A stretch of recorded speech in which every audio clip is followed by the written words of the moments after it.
So we're here today in Brimfield, Massachusetts. This is the East Brimfield Dam. See, it was completed in 1960 here. What you're looking at over here is Lake East Brimfield. And there's the dam itself, marked by that concrete bunker tower there. And on the other side of this dam is the Quinebaug River. And it was the Quinebaug River that is the main source of concern and the reason why this dam was built. So the story begins back in 1955. There were two hurricanes that hit up the ran up the eastern seaboard, hit from New Jersey up to Massachusetts and Rhode Island. First one, Hurricane Connie, arrived and literally saturated the ground with rain. A week later, Diane arrived, and she dumped over 14 inches of water in New England. And with the ground completely saturated, there was nowhere for that water to go except it would pile up and inundate the river, and inundate any river for that matter. So Diane was incredibly destructive. In fact, Waterbury, Connecticut was the hardest hit. Damages totaled $1.5 billion. 50,000 people were left homeless, and 20,000 homes were destroyed as a result of this. So we have a few of the videos online. We'll show you actually the power of that destructive event. It was worst flooding in the 20th century in New England, and probably in the history of New England. And it motivated the building of the dam. So let's go take a look here at the map. So the dam is actually located right here. This is the Quinebaug River, and beyond it we have East Brimfield Lake, which you can see extends up. And below it here we have the Holland Pond area. Holland Pond, Lost Lake. And this is the area actually we're going to explore here. And the problem was with a destructive hurricane, sorry about that, these waters would tend to build up and flood the Quinebaug. And so the idea was to put the dam here to control the amount of water that would backflow through this area here. So in damming this up, it did cause backflow here, and caused these ponds and lakes to swell. And there's a small town that was located here called East Brimfield that was evacuated. And so these waters, these ponds, have now swelled and taken over a lot of that area. But the dam here is there to control the amount of water that passes through the Quinebaug. And the Quinebaug meanders all the way parallel to the Mass Connecticut border and then into northeastern Connecticut. So it's a very sizable river with the capacity to flood quite great distance. In fact, generally the project is viewed, by sacrificing East Brimfield, they thought they were saving towns of Sturbridge, Southbridge, Putnam, and Brimfield itself. So let's take a look at it.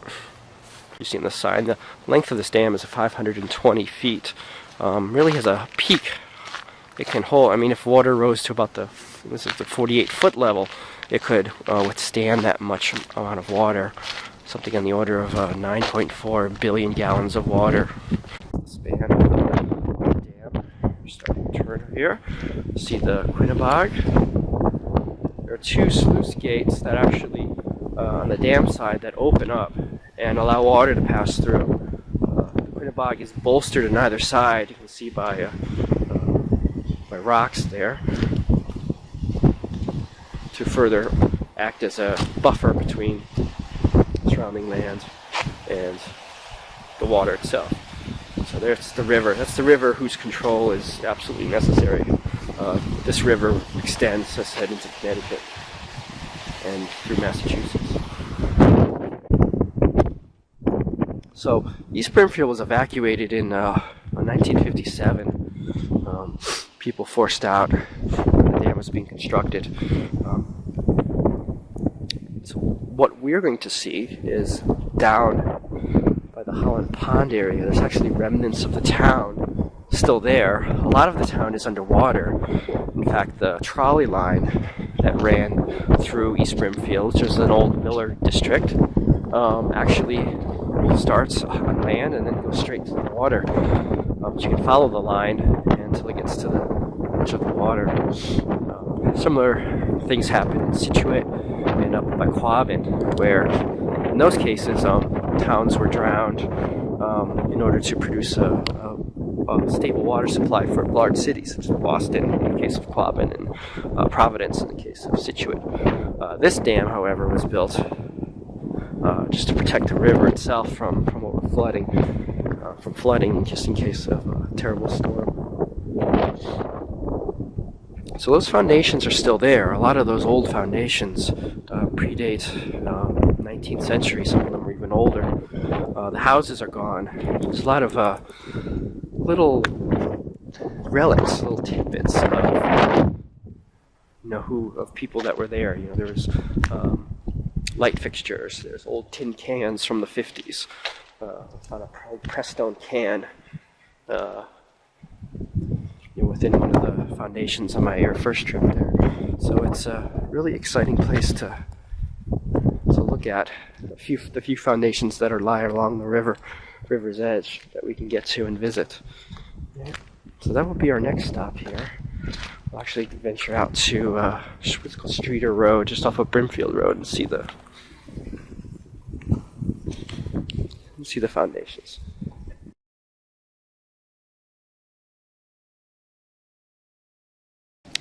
Okay, so we've arrived at 3 sites that were formerly part of East Brimfield. We've talked a little bit about the 2 hurricanes that ravaged the Northeast back in 1955, Connie and Diane. Diane being the much more aggressor of the 2, and caused extensive flooding throughout 5 states. Connecticut and Massachusetts were the ones that had the most effect on this area we're talking about here. And so the immediate impact of the creation of the East Brimfield Dam was the evacuation and desertion of the town of East Brimfield. So a lot of these old houses that existed, and we're talking about the evacuation in 1958, even though that's about 50 or some odd years ago. A lot of these foundations date back to the 1700s, so the houses had been there for that long. And you can see this is what I call Site A. It's the first foundation that you encounter when you see the site. There looks like a more modern addition on that side, but it's a very large property. It actually extends back. We'll try to get down there and take a look at some of the finer stone workings down there. But this was once a very bristling town. East Brimfield was a mill town. We saw a little bit of that when we dealt with Ramtail in Rhode Island. But the situation actually parallels that of Situate, where in that case there was a need for a reservoir to feed into Providence. In this case, there's a need of a dam to actually protect Massachusetts and parts of Connecticut from extensive flooding. And it was the Quinebaug River, which just, if you look at it on a map, it meanders all through northeastern Connecticut up into Massachusetts, essentially through the towns of Sturbridge, Brimfield, Southfield, Putnam, and what was East Brimfield. And so the decision had to be made what to do about the Quinebaug River if it were to flood as it flooded when the double-barreled dragon, Connie and Diane, if any incident like that were to occur again. So in 1958, the decision was made that they would construct a dam, and the water would pool up over what was the town of East Brimfield. In fact, there's only one structure of the town that remains. Now, a lot of this area here is being built up. A lot of new homes are springing up here along Street, and seeing a lot of no trespassing signs, so I'm going to be a little bit careful here. You can see some of the finer work here. Looks like got a good, nice stonework here. You can see the trees are starting to fall into the foundation. Yeah, look like a little storage facility here.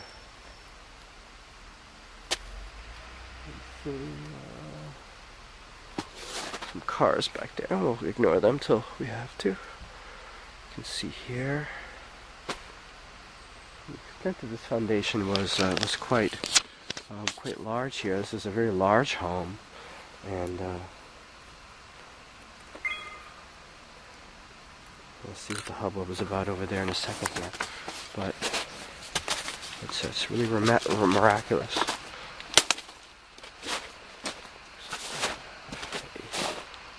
School bus. Okay. Not the police, but the school bus. That's fine. So this is Site A, the site of a very large home structure which was abandoned about this time. People who left this area were relocated, and it's a really testament to the stoicism, bravery of being able to abandon your home for the sake of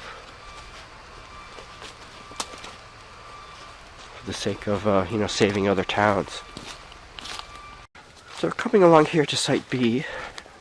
Made a little interruption there with a bus that had to turn around. Looks like this foundation is a little flooded. We've had a lot of rain and melting of snow here. So we'll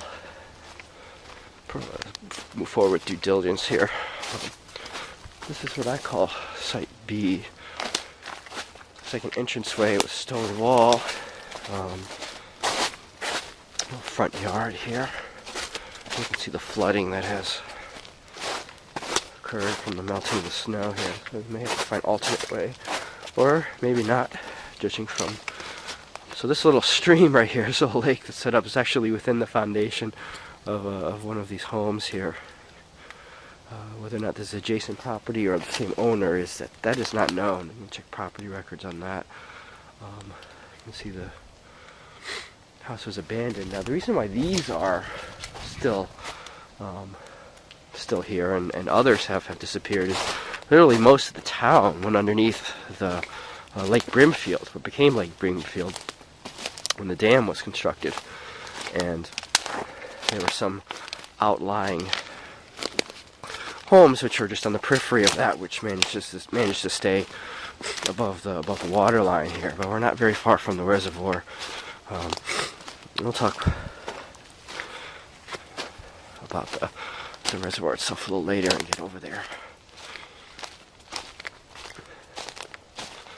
Let's see, there's a lot of moisture here to feed the moss here. So it's like a pump, a water pump, a well basically for this home.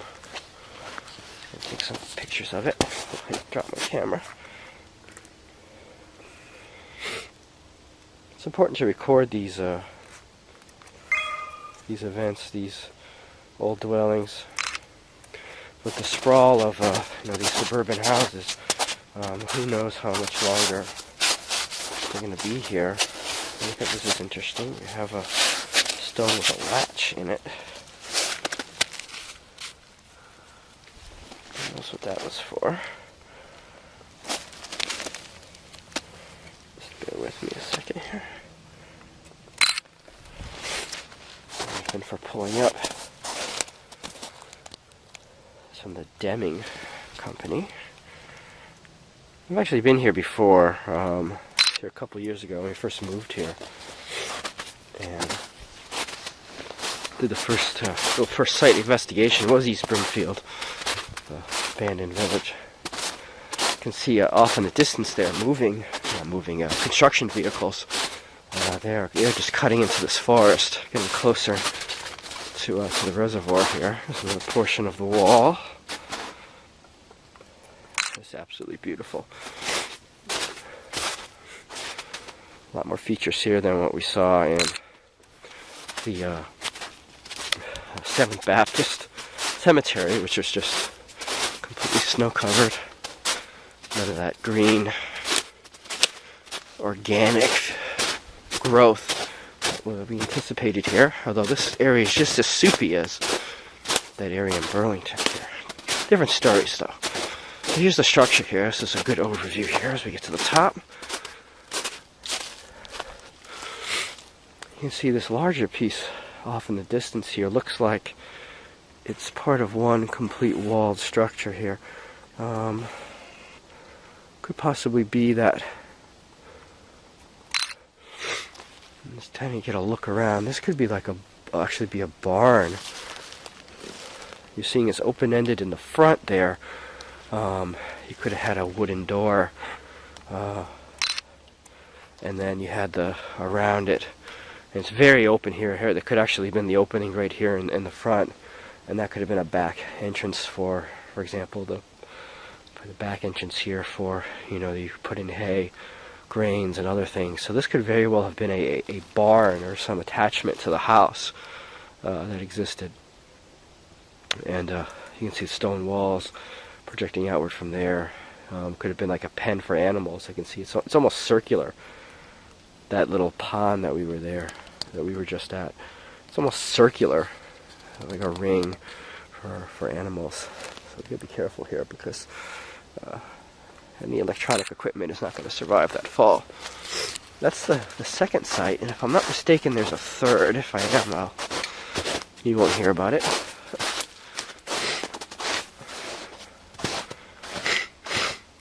Just a little bit further here. There's some flat. Oh yeah, I remember there were flat stones over here, which I was always curious about.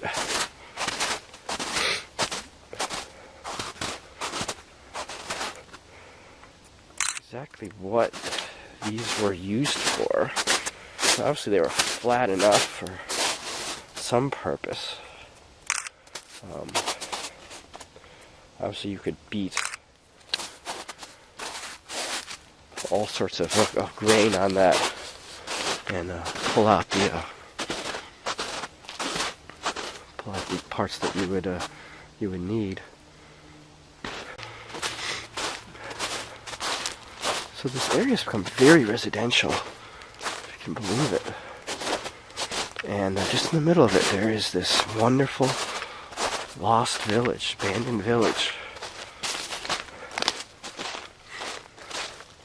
And what's great about this place is that the stones themselves these are 18th century, they're 1700s. But the actual relocation project just took place in the 50s. So there's a lot of evidence of people who had lived here fairly recently, within 50 years. This is the second site. We're going to go on top of the wall right there, which is that big, what I think is a borderland for a barn of some kind. So my guess is that this was a single family's property. I'm just going to go around and go on top, see if we see anything else. As I mentioned before, only one building is left from East Brimfield. It's actually a church. It was a congregational church, and it's now turned to Baptist. There's a trolley line that existed, and that actually is now a walking trail, leads you right up to the reservoir. Trolley lines actually go underneath. East Brimfield was a thriving mill town for a number of years. There's a beautiful view. You can see the trees have just not been able to stay in the ground, and they just fell over. I guess a spectacular view right there. And so that was about up to the 1820s, 1840s, and then after that, the town just could not compete with the surrounding mill villages that popped up along the Quinebaug River. They popped up like mushrooms, and the competitive advantage of East Brimfield evaporated pretty quickly, and the mill town just started to suffer economically, and it wasn't viable.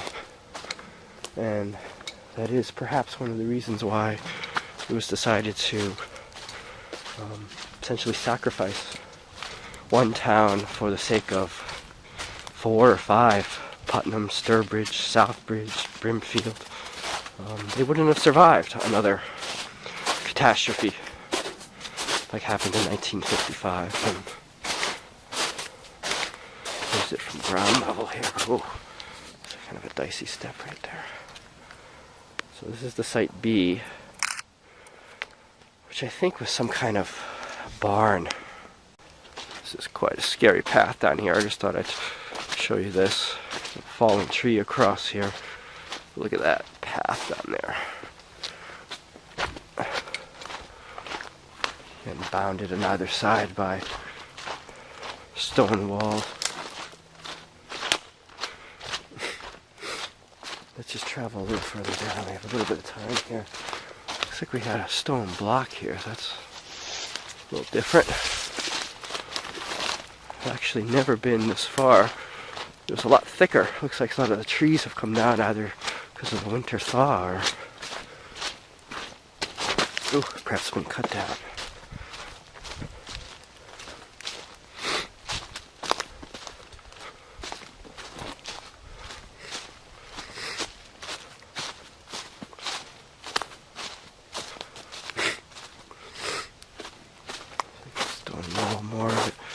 Much more of the town here. As we get further, deeper into the woods, we're still along the main trail here, and so it's a good idea to stay close to that main trail. Once you have a GPS, of course, you can see just the length, the extent of the stone wall. You know, this would have been a main avenue of East Brimfield here, so it's very possible we'll see more.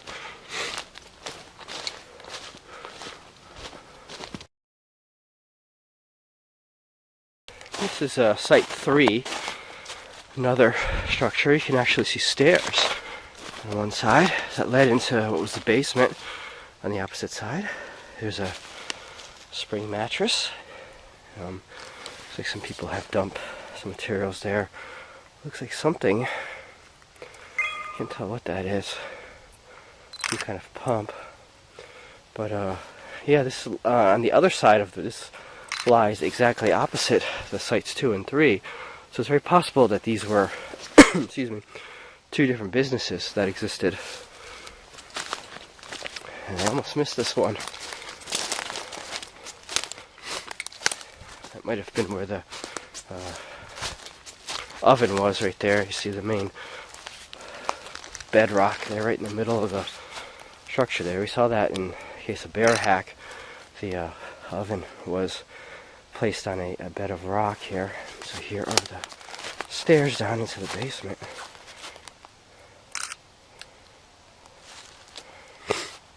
And then look at that beautiful stone wall right there. So was this a home or a business? Could have been either. Again, going off in direction, we start to get to residential housing. So this area has largely remained intact, which is a good thing. A lot of residential sprawl in this neighborhood. You can hear the dogs barking. Even had a school bus pass through on the street. But hopefully the town has respected this area and will continue to do so. And Site 4. Bonus. Another stone foundation here, right along the road. Right around Streeter Road, you can see. Again, these are parallel structures just either side of this main stretch here, this thoroughfare which goes straight down to the reservoir. My guess is that these were businesses and or homes. You can see that it did have a structure to it. Wall could be buried underneath that earthen mound right there. But yeah, this is another structure here. Could either be storage or home or a business. But this is the fourth site. Look at that beautiful top view. See how far it extends. We have roaming dogs here, which is not good.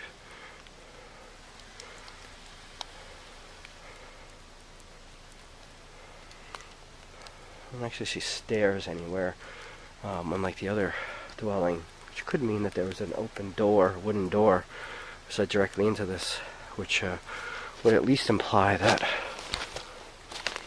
this is probably a barn or storage facility. These don't really look like stairs. We're just going to take a quick look over here. pile of rocks there. That could be like some kind of oven, furnace. See off in the distance right there.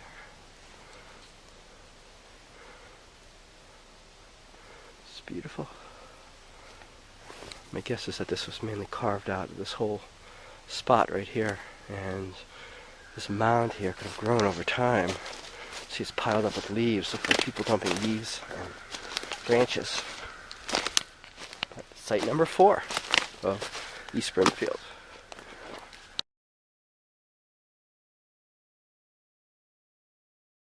It's a very small structure right off a streeter here. Looks like could have been barn or collapsed wall. Doesn't really qualify as a site, I don't think, but it does looks like it is a structure that has collapsed just along the side of the road.